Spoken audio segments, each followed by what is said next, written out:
Então, vamos falar de gerenciamento de processo. Eu tento seguir nessa lógica. Então, se vocês perceberam, sigo uma determinada lógica que, inicialmente, nós falamos sobre configuração de rede, porque para a gente utilizar o apt, a gente precisa da rede configurada.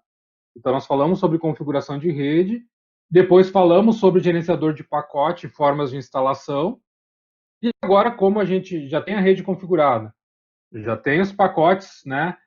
A gente já sabe como instalar os softwares, as aplicações, a gente já pode falar sobre gerenciamento de processo.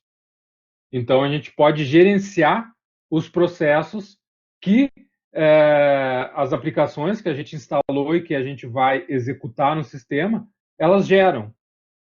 Então, a gente sabe, né, que o Linux, além dele ser um sistema multiusuário, ele também é multitarefa. O que, que isso significa? Que vários programas podem ser executados ao mesmo tempo. Obviamente que, ao mesmo tempo, isso na percepção do usuário, isso vai depender da quantidade de núcleos, né, que o processador ou que o processador tem ou a quantidade de processadores, porque na verdade executado mesmo, né, as tarefas são uma de cada vez. Mas como tem todo esse sistema, né, de gerenciamento de processos do sistema, a percepção que nos passa para nós usuários é que tudo é executado ao mesmo tempo, né? Mas obviamente que tem toda aquela questão de gerenciamento de processo que está em execução, processo que está em espera, processo que está pronto. Então, retornando um pouquinho, você deve ter visto isso lá na cadeira de sistemas operacionais. Então, uma instância de um programa em execução, ela é referida como um processo. Então, o programa, da forma que a gente instalou ele, a gente só tem um emaranhado de códigos. A gente só vai ter um processo no momento que a gente executa esse programa e ele então roda e gera um processo no sistema. Fazendo a analogia aquela da primeira aula que nós tivemos lá, que eu fiz uma analogia com a receita do bolo, né? Quem estava na primeira aula, eu acho que vai recordar disso. A receita seria o código, e no momento que a gente mistura todos esses ingredientes, a gente vai então estar gerando um processo. E é exatamente assim que funciona. A gente tem os códigos em disco, e quando a gente executa um programa, ele executa esses códigos e gera um processo. E agora, então, a gente vai estar falando sobre como gerenciar esses processos. Então, o Linux ele fornece ferramentas para a gente listar processos, a gente ter informações mais detalhadas sobre esses processos que estão em execução e também monitorar o uso do sistema. E, obviamente, também a gente manipular eles, parar um processo, eliminar um processo quando necessário. Então, o comando mais simples de manipulação de processos, para a gente poder obter informações de processo, é o comando ps. Eu vou executar aqui o sumenos para a gente autenticar como root no sistema. E então o comando ps, que é esse comando aqui, seria o comando mais simples e a forma mais simples da gente obter informações sobre os processos que estão rodando na máquina. Óbvio que aqui a gente não utilizou nenhuma opção. Eu apenas executei o comando ps e ele me trouxe ali processos do usuário que eu estou autenticado, no caso o root, que estão atrelados a um terminal. Então ele me trouxe somente aqueles processos que estão atrelados ao pseudo terminal slave 0, que é esse terminal que eu estou executando agora. Se eu executar o comando tty aqui, ó, exatamente o terminal que eu estou executando. /dev /pts /0. E além disso, ele me trouxe ali o PID. O que é o PID? É o número que identifica um processo no sistema. Obviamente que para nós é mais fácil a gente manipular um processo, muitas vezes pelo nome. Mas o sistema ele manipula esses processos por meio de IDs, de números. E esses IDs a gente pode, né, identificar eles através do PID, que é o Process Identification. É o número que identifica um processo no sistema. E a gente pode, então, para obter algumas informações a mais, executar o PSU. Então, ele vai me trazer mais informações relativas àqueles mesmos processos.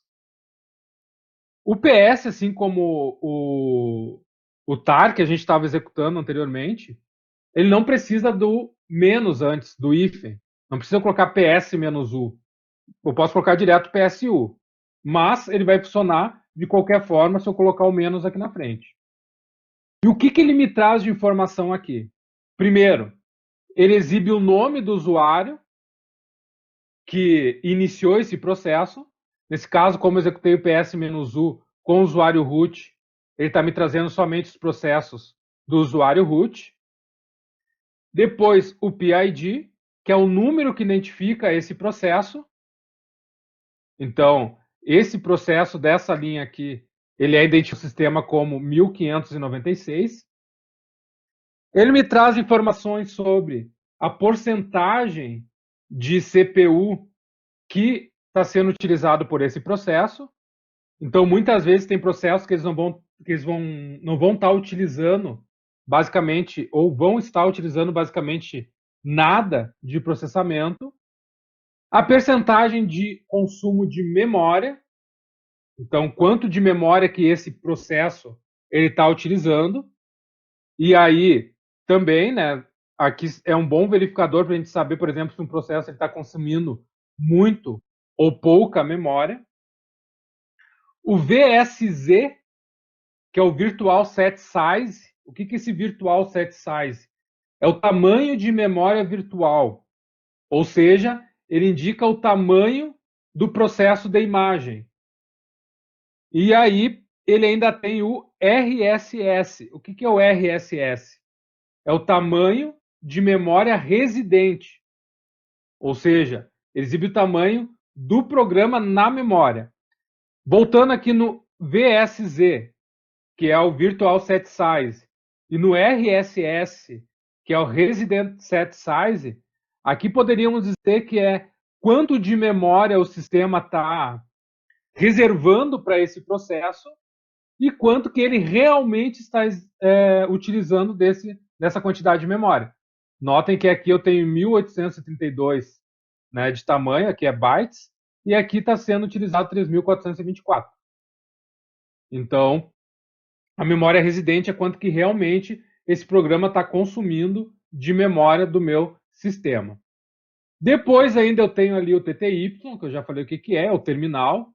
Aqui, como eu estou listando somente os processos que estão atrelados a este terminal, eu vou ter, então, muito poucos processos, e aqui vai estar ligado a ele, PTS/0, que seria o pseudo terminal slave, que é esse terminal que nós estamos executando aqui emulado no ambiente gráfico. Depois o stat, que seria o estado, ele pode ser representado por um S, que é um processo parado, ou então pelo R, que é um processo em execução. Então aqui a gente tem dois processos parados, né, stop e um run, que está rodando. E eu tenho quando que esse processo iniciou, começou a rodar. Neste caso aqui, 8h51, 8h51 e esse 8h54. E o tempo acumulado de uso do sistema.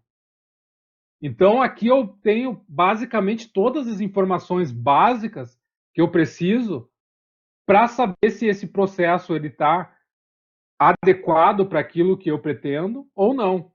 Eu poderia, esse processo está muito tempo rodando, ou esse processo ele está consumindo muita memória, ou esse processo ele está consumindo muito processador. E ainda no final aqui, o comando que foi executado.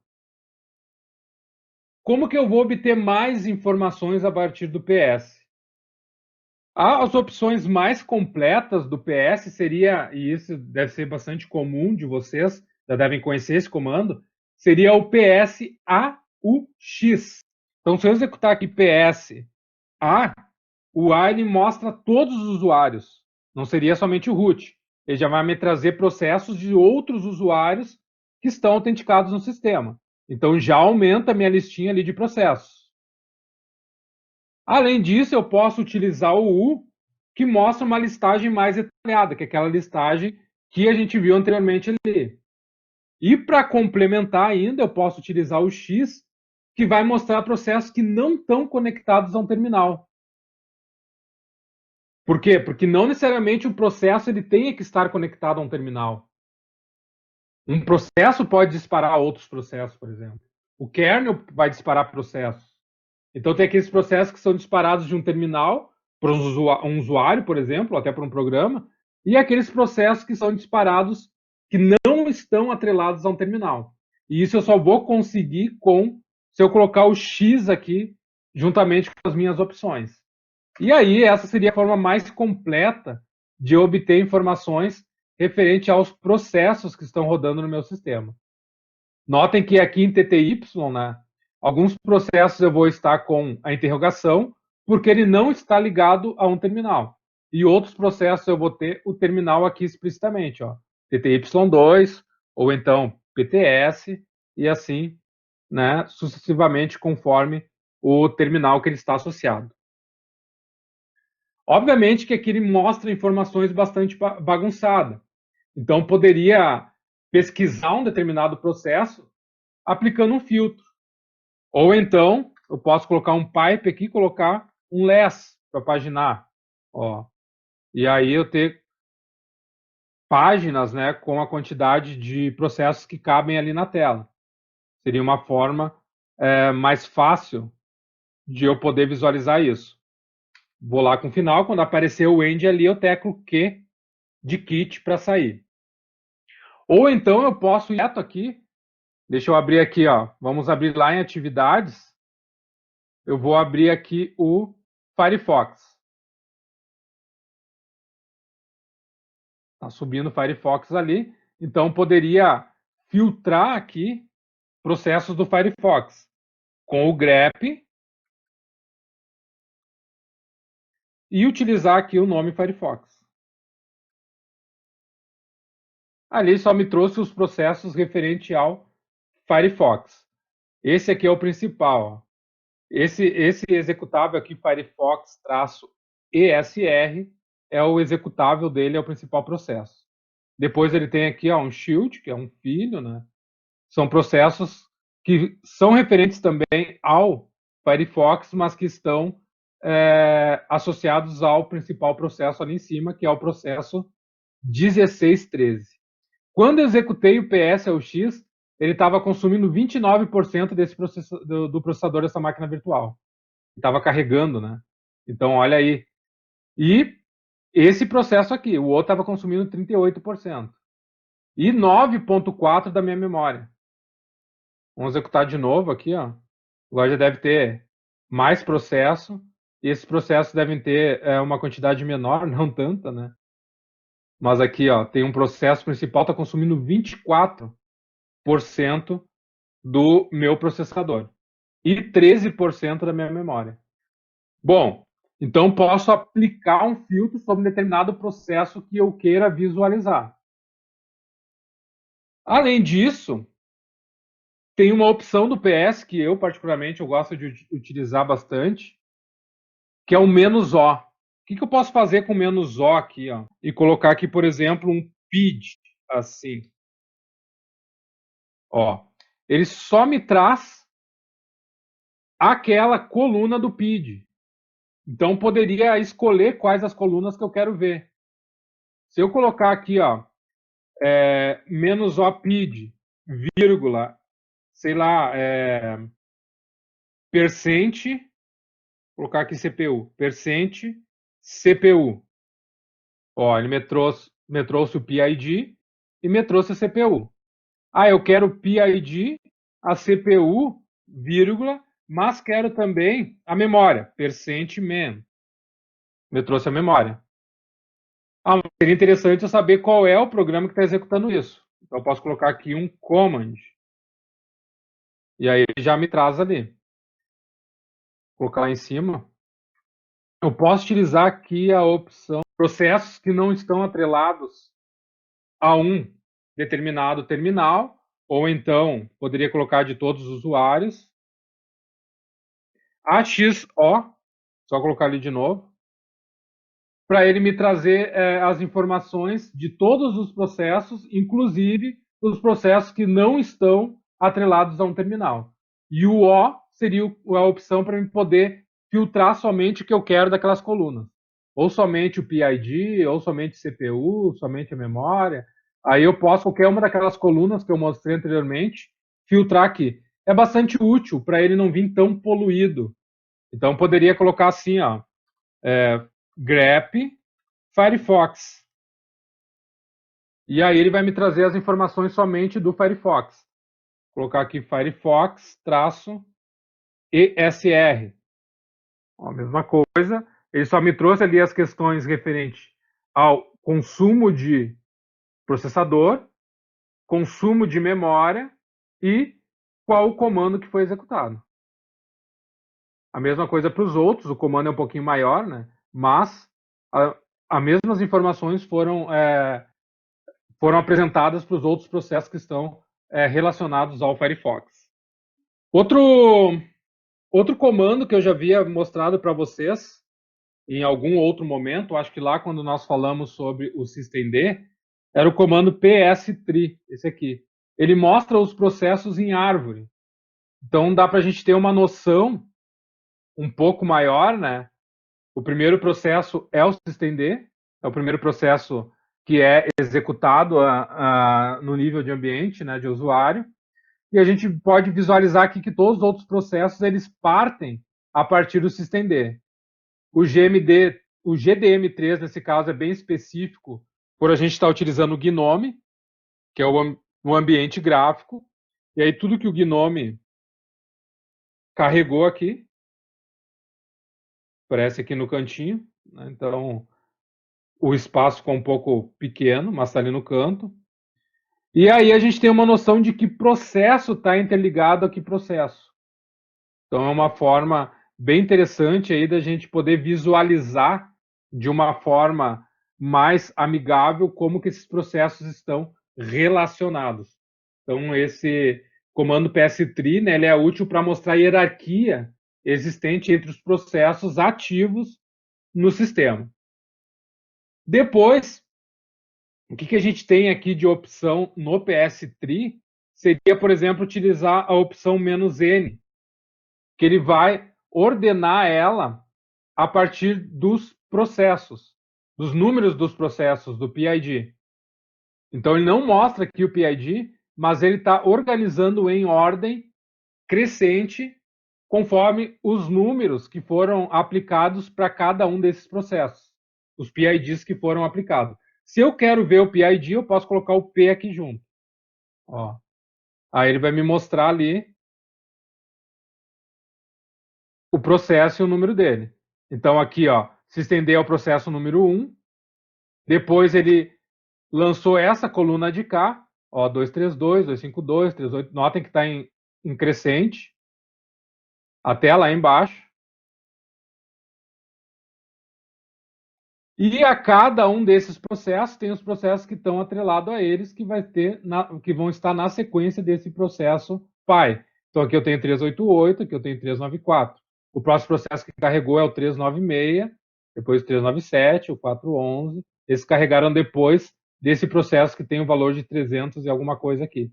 Então a gente pode ter uma noção de como que foram a ordem que esses processos foram carregados no sistema. Na sequência, então, outro comando para que a gente possa ver isso de forma um pouco mais intuitiva seria o top. Esse aqui. Então, só executar top aí. Ele vai nos mostrar quase em tempo real, ele tem aí um delay de uns 3 segundos, por default, os processos que estão rodando na máquina. E aí eu tenho uma ideia melhor, né, de, por exemplo, aqui consumo de processador, consumo de memória, quem é o usuário, qual é o PID.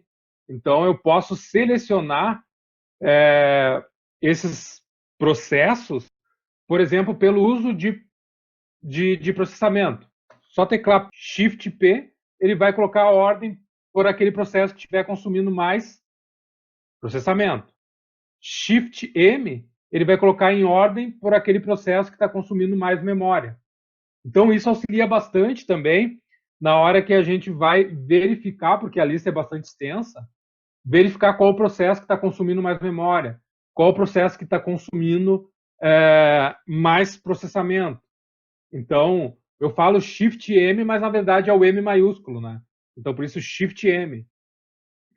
Se eu colocar, por exemplo, aqui o valor 1, ele me mostra a quantidade de processadores lá em cima. Ó, notem que está mudando lá o teclo 1.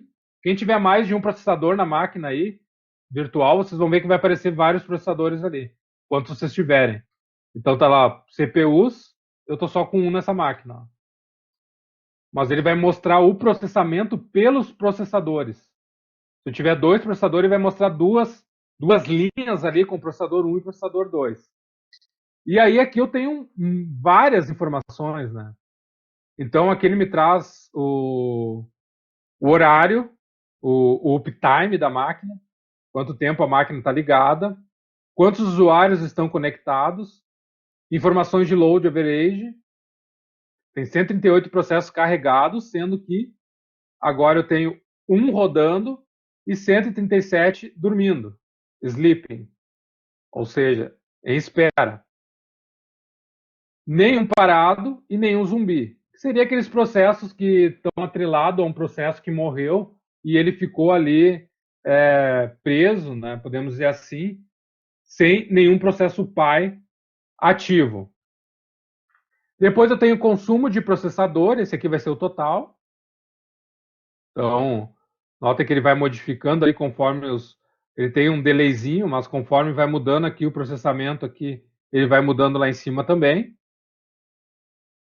Mais informações aqui sobre processamento, depois sobre memória, quanto que eu tenho de memória nessa máquina, 2 GB, quanto que eu tenho de espaço livre agora de memória, em torno de uns 300 MB, está sendo usado 900 MB, questões de buffer e cache, depois a minha swap, então eu tenho 1 GB de swap, esse 1 GB ele está free, está livre, então tem um painel ali, né, com bastante informações referente à utilização dos processos. Outra coisa que a gente poderia fazer aqui por meio do top é matar um determinado processo. Então, deixa eu fazer isso aqui. Eu poderia identificar aqui, por exemplo, ó, lá está o Firefox. O Firefox é o processo 1613 na minha máquina. Cada máquina vai ter um PID desse processo. Se eu executar o K de kill, eu posso mandar um sinal para esse processo. E isso é um detalhe bem importante. Às vezes, pelo próprio nome kill, né, a pessoa acaba se equivocando e falando que kill é um processo, é um comando para matar um processo. O kill ele não é um comando para matar um processo. O kill ele é um comando para enviar um sinal para um processo. Ele envia sinais de stop, de start, são em torno de uns 64 sinais possíveis que um kill pode mandar. Então depois eu vou mostrar na sequência para vocês aqui. Então o kill ele não é um comando para matar um processo, e sim para enviar um sinal para um processo. E quando a gente executa aqui no top o K, ele abre esse terminalzinho aqui em cima para que a gente possa enviar um sinal para um processo. Se eu não falar qual é o sinal, eu posso então somente colocar aqui o PID, nesse caso 1613, eu deixei aberto lá atrás o Firefox, ó, e vou mandar um sinal de desligamento para ele, que é o padrão. Ok, ele me perguntou, ele está pedindo para confirmar que eu quero mandar um sinal 15, Enter, e ele matou o processo lá atrás. Então isso daqui seria a mesma que eu mandar o comando kill, executar o comando kill e enviar o sinal -15 para aquele processo do Firefox. Eu posso fazer isso por meio do top. Então não necessariamente eu tenho que executar o comando kill diretamente ali no terminal. Eu posso fazer isso utilizando a própria ferramenta. E aí tem outras opções, eu deixei no material lá para vocês no Blackboard, mas eu poderia pegar os processos somente de um usuário específico, eu posso colocar aqui o U, ó, ele vai colocar lá, ó, vai pedir para mim colocar o nome de usuário ou deixar em branco para ele listar todos. Eu poderia colocar aqui aluno e dar um enter, ele só vai mostrar os processos referentes ao usuário aluno. Ó, tá lá os processos. Colocando tecla para cima e tecla para baixo para poder, então, passar por esses processos todos. Obviamente, o usuário aluno ele tem uma quantidade de processos maior, porque eu estou com um ambiente gráfico aberto com o usuário aluno. Então, esses processos foram gerados pelo usuário aluno. Então, por isso essa quantidade maior aí de processos rodando. Uma alternativa ao top, eu mostrei para vocês na aula, acho que a aula passada, seria o HTOP. Acho que a gente chegou a instalar, né? Era um dos exercícios, deixa eu ver aqui. Eu acho que eu troquei de máquina, mas eu posso fazer aqui um apt HTOP, assim.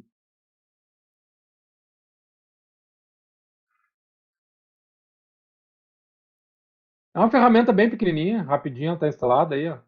apt install HTOP. Deixar ali em cima, ó. apt install HTOP. E aí o que ele faz? Ele vai, quando a gente executa aqui o HTOP, ele vai nos mostrar de forma um pouquinho mais intuitiva, colorida ali, a gente tem um ambiente um pouquinho mais amigável, com algumas opções ali embaixo, que a gente pode executar com F1, F2, F3. Por exemplo, se eu executar F3 aqui, eu abro um search de um processo. Então, poderia fazer aqui uma busca por terminal, por exemplo, terminal. Ó, aí ele já seleciona para mim lá onde é que está esse processo. Se eu abrir aqui de novo o Firefox, eu posso fazer uma busca aqui. Ó, F3. Ó, abri o search lá embaixo. Eu posso buscar, então, pelo nome Firefox. Você arrastou a maquininha. Firefox. Aqui. Ó, ele já vai, então, selecionar lá o processo. Eu posso ter uma visualização um pouco mais ampla, né? Ou mais destacada, podemos dizer assim, daquele processo. Ele está consumindo 8.4 de memória e quase nada de CPU. Então, posso ter uma melhor visualização, podemos dizer assim, daqueles processos. Se eu colocar o F5 aqui, ele me mostra o processo em árvore lá no lado. E ainda tem nice, renice, que eu vou mostrar para vocês na sequência. O F9 é o kill, então poderia dar um kill para qualquer processo.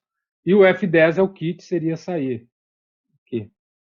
Então, só que se você executar o F10, ele vai confundir com o F10 do VirtualBox.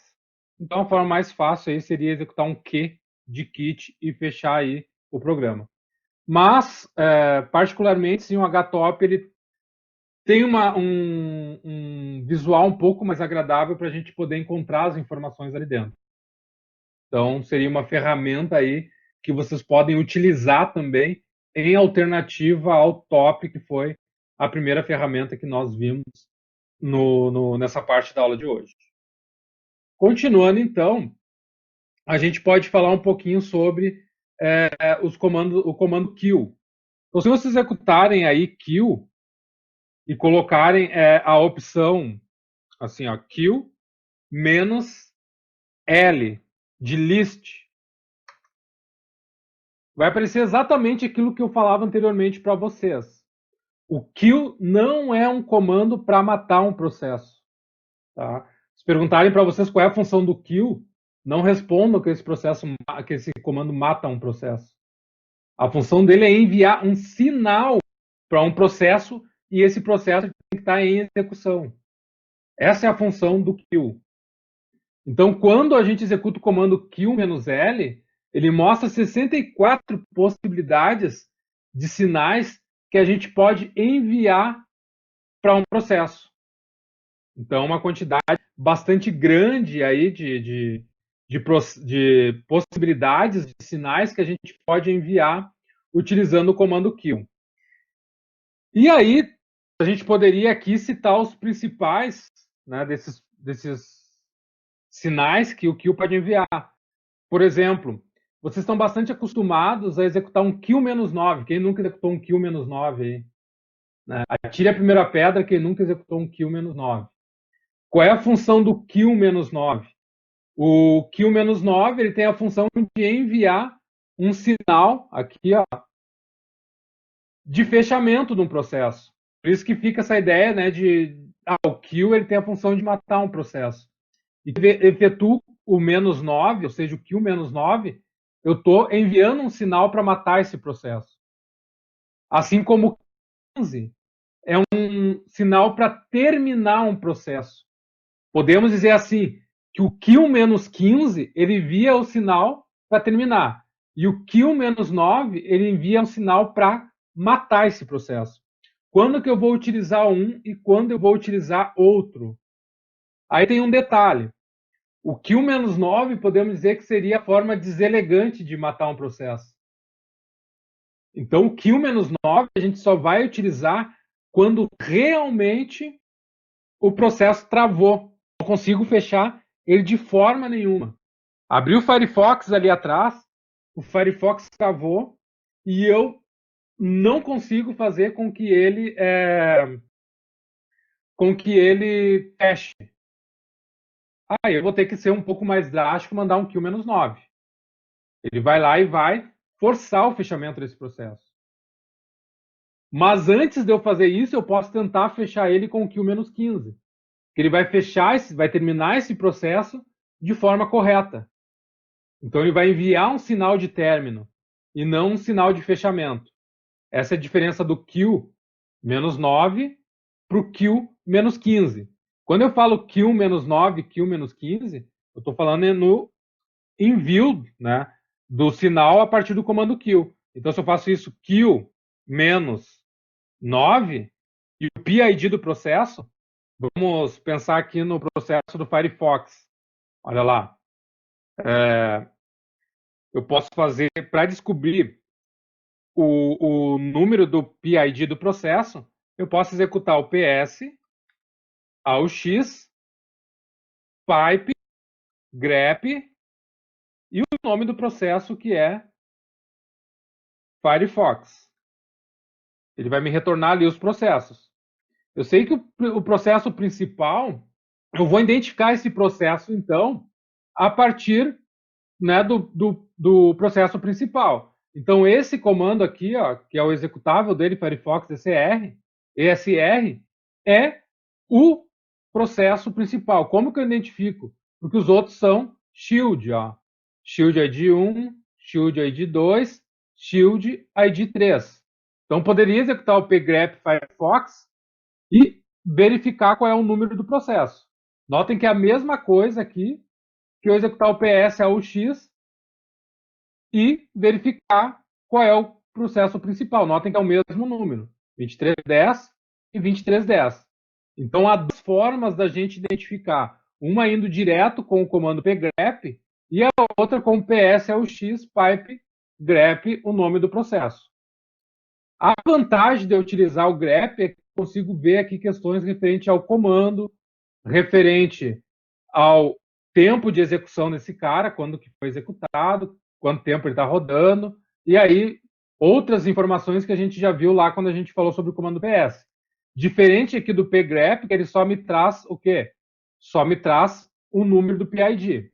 E aí, às vezes, tem que ter cuidado com alguns processos que podem ter mais de um processo rodando.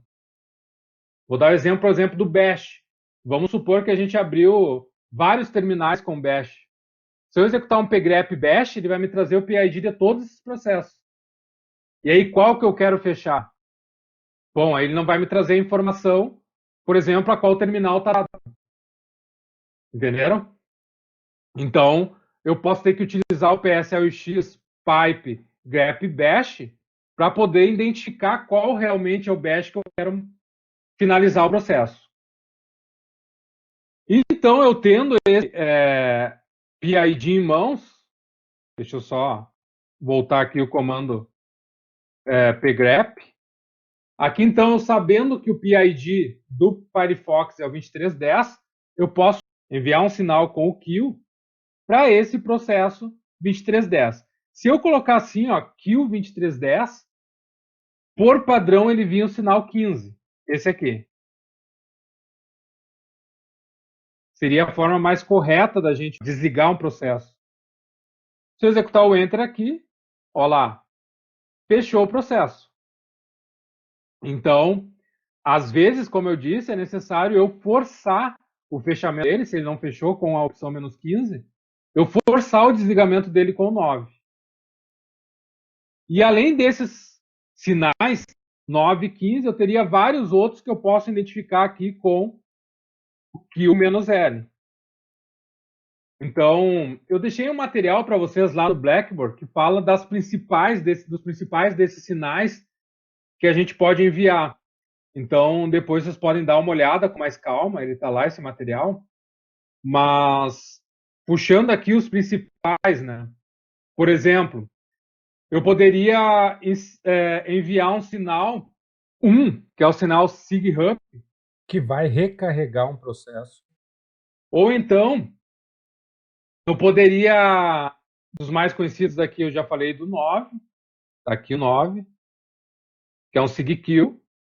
Depois eu tenho aqui o 17, que eu posso matar um processo shield, né, um filho. Ou então, se eu parei um processo, eu posso continuar ele com SIGCOUNT, que é o sinal 18. Eu posso dar um stop nesse processo com 19 e depois dar um SIGCOUNT com 18. O 20 também ele é um stop. Então tem basicamente quase as mesmas funções.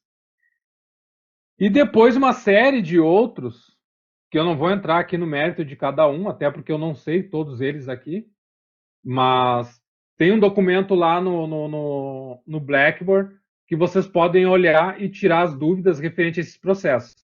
Outra forma da gente obter informação sobre esse processo é com o comando man de manual. Eu posso escolher, por exemplo, ali, eu quero saber informações sobre o sinal 9. Man 9 e coloco aqui signal. Enter. Ó, o 9 especificamente não tem. Isso que eu estava mostrando para vocês. Vamos pegar aqui o 1. O 1 não tem. Será que está sem os manuais instalados aqui? Vamos ver o 15. Ó, o 15 tem. Aí vai trazer informações sobre o sinal. Então, para sair o Q de kit.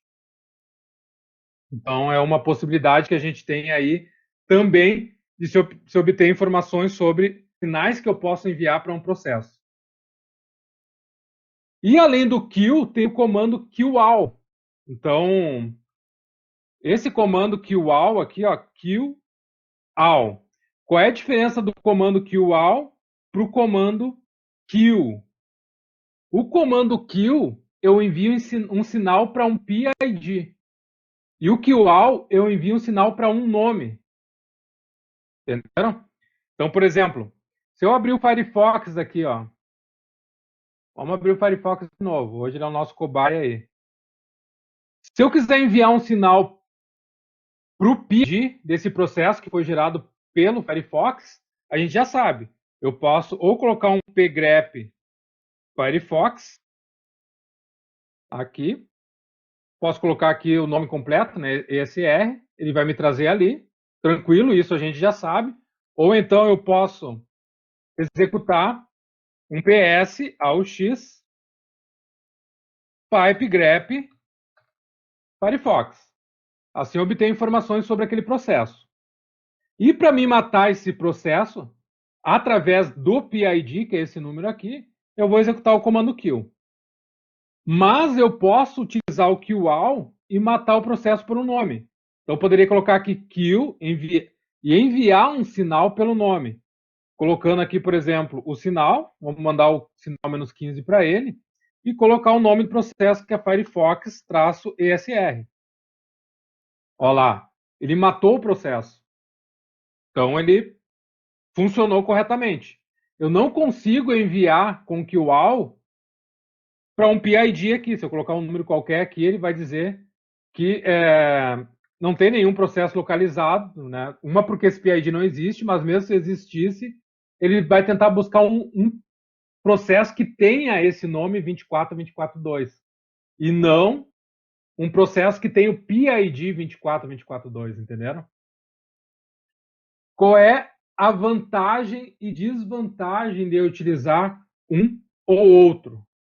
Então, obviamente, existe a possibilidade de usar um ou outro. Mas se utilizar o kill, eu vou matar exatamente aquele processo que eu identifiquei com o PID. Ponto final. Quando eu vou executar por meio do comando QAll, eu tenho esse problema muito parecido com o que eu falava antes na questão do processo. Presta atenção. Eu poderia ter vários bashes abertos e colocar aqui um QAll bash. O que ele vai fazer? Ele vai matar todos os processos que tem nome bash. Então tem que ter cuidado. Quando eu tenho certeza que é um processo específico, que eu sei que é aquele ali que eu quero matar, como era o caso do Firefox, perfeito, eu posso ir direto na raiz ali, QAll-15 Firefox. Ponto final, matei o processo. Agora, quando é processo que eu não sei se tem mais de um com aquele nome em execução, eu sugiro que utilize o kill, identificando exatamente qual é o PID daquele processo que vocês querem matar. Então, essa é a diferença do kill para o QAll. Kill mata o processo pelo PID, então, kill manda um sinal, né, para o processo pelo PID, então vou ter um sinal aqui, e depois aqui eu vou ter um PID, o PID, e o QAll, obrigatoriamente, eu vou ter o comando kill, eu vou ter um sinal, e por fim eu vou ter um nome do processo. Essa é a diferença do para o outro. Ficou bem claro? Opa, kill não, QAll, né? QAll. Então essa é a diferença do kill para o QAll. E aí, além de eu enviar o sinal -15, poderia também aqui, ó, mandar pelo nome. Poderia fazer isso aqui, ó, kill -L, e mandar esse sinal aqui, ó. Ao invés de colocar 15, eu poderia colocar sigterm. Assim, ó, kill ou QAll, e ao invés de colocar -15, eu colocar -sigterm, que é o nome do sinal 15, lá em cima. E aí enviar para um determinado processo. Sei lá, colocar aqui um PID qualquer e vai dizer que aquele processo não existe, né? Porque eu inventei o número. Mas ele entende, né, que eu quero enviar o sinal sigterm, que é para terminar. A mesma coisa que eu fizesse e que eu tirasse aquele nome e colocasse o 15 aqui. Então, é uma das possibilidades. Ou eu envio o número do sinal, ou eu envio, então, o nome. E aí, só antes da gente terminar, já estamos avançados na hora aí, só queria mostrar dois comandos bem rapidamente para vocês, que é o FG e o BG, que é o Foreground e Background. É quando eu coloco um processo para segundo plano ou trago esse processo para primeiro plano. O que seria isso? Por exemplo, vamos pensar que eu queira executar o Nano aqui. Ó, eu executei ele vai abrir o editor para mim. Mas vamos supor que eu queira abrir esse editor, mas eu queira colocar ele em segundo plano. Eu posso utilizar o e-comercial. O e-comercial é uma das possibilidades, né, da gente colocar um programa em segundo plano. Seria background. Executei. Notem que ele apareceu ali o PID do processo e o valor 1, porque esse é o primeiro processo que eu coloquei em segundo plano.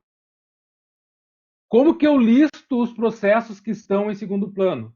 Com o comando jobs. Ó, ele mostra que tem um processo que está parado nesse momento e ele está em segundo plano. Se eu quero trazer esse processo para primeiro plano novamente, eu posso executar aqui o comando FG, Define Ground. Então, posso colocar um FG e eu vou colocar o número que o comando jobs identificou. Então, posso colocar assim, ó, ou %1 ou só o valor 1. Ele aceita tanto de uma forma quanto de outra. Aí ele vai me trazer esse programa para primeiro plano novamente. Isso é útil quando eu tenho um terminal, por exemplo, vamos supor que eu estou acessando num terminal remoto via SSH, embora eu possa abrir vários terminais ao mesmo tempo via SSH, né? Mas vamos supor que eu estou com um terminal ali, quero executar um script e quero colocar ele a rodar em segundo plano para eu permanecer com esse terminal para eu executar outros comandos. Eu posso executar ele em segundo plano e continuar fazendo a minha tarefa. Depois, se eu quero trazer ele para primeiro plano de novo, eu posso executar o comando FG. A mesma forma funciona aqui com Ctrl Z. Se vocês executarem Ctrl Z, ele joga para segundo plano. Se eu executar o Jobs de novo aqui, ó, tá lá, ó, ele de novo parado. E eu posso aqui executar o comando FG1 para trazer ele de volta. Aqui está ele. Agora eu vou fechar com Ctrl X. Ó, notem que eu fechei com Ctrl X e não tenho mais nenhum processo em segundo plano. Então, esse comando FG traz para primeiro plano e o Jobs verifica o que está em segundo plano. Eu posso enviar com o comando BG também um programa para segundo plano. Então, essa é uma das funcionalidades do comando BG, que é background, e FG, que é fireground. Por exemplo, poderia fazer algo assim, ó. O ping, ele tranca, né? Se eu colocar aqui o ping 888, vamos ver. Ó, se eu colocar um ping 888 e mandar escrever isso aqui num determinado arquivo aqui, teste, ó, ele vai ficar com o meu terminal preso, embora ele esteja escrevendo os pings lá dentro do arquivo teste. Vou colocar um Ctrl C. Vamos supor que eu queira executar isso, mas colocar em segundo plano. Colocar o E ali. Ó, notem que o meu terminal retornou. O ping está executando ainda? Tá. Se eu colocar aqui um tail "-f lá no arquivo teste, ó, notem que está lá o ping executando. Está escrevendo em segundo plano os ping lá dentro do meu arquivo chamado teste. Beleza, fechei ele. Para me cancelar esse ping agora, eu vou ter que trazer isso para primeiro plano novamente. Então, posso executar aqui um jobs. Ó, tá lá, tá executando o ping, escrevendo no arquivo teste. Eu poderia aqui colocar outro programa, vamos colocar aqui o VI e colocar ele em segundo plano. Agora eu tenho dois programas em segundo plano. Vou colocar aqui um nano e jogar para segundo plano. Agora tenho três programas rodando em segundo plano. Se eu executar o comando jobs, ou jobs-l também funciona, vai mostrar ali os três programas que estão em segundo plano. E aí eu posso trazer eles de volta. Ó. Ou eu mato o processo, né? Se eu não quiser ele. Ou então eu posso trazer com o comando FG. Vou trazer o 3 primeiro. Ok, vou fechar. Agora eu vou trazer o 2. Ok. ESC 2 pontos Q. Exclamação para fechar. O VI. E agora eu vou trazer o ping de volta. Ó. E aí eu posso cancelar. Vou dar um Ctrl C. Cancelei o ping. Agora sim eu não tenho mais o ping, né, sendo escrito naquele arquivo teste. Morreu. Então, isso um pouquinho para vocês entenderem essa questão dos comandos BG, FG e do comando jobs. Background, fineground e também o jobs para a gente poder enxergar os processos que estão em segundo plano. Faltou só o nice e o renice, mas aí a gente pode começar no começo da próxima aula, eu posso mostrar, mas eles são bem simples. Vamos pensar assim, ó, se eu preciso executar um determinado processo com uma determinada prioridade de processamento, eu posso executar ele com o nice.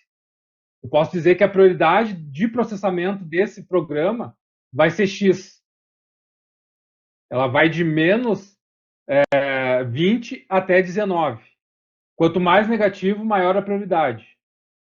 Então, por exemplo, eu quero processar uma imagem e quero que o meu sistema ele dê uma prioridade para esse processo, eu posso executar ele com o nice e determinar qual vai ser a prioridade. Se esse cara já está em processo, já está processando, e eu quero dar mais prioridade para esse processo, eu posso mandar um sinal de renice para ele para mudar a prioridade de capacidade de processamento dele no sistema. Então, o nice e renice, que são esses comandos aqui,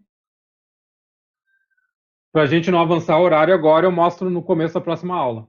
E aí, na próxima aula, a gente fala ali um pouco sobre a questão de gerenciamento de dispositivos também.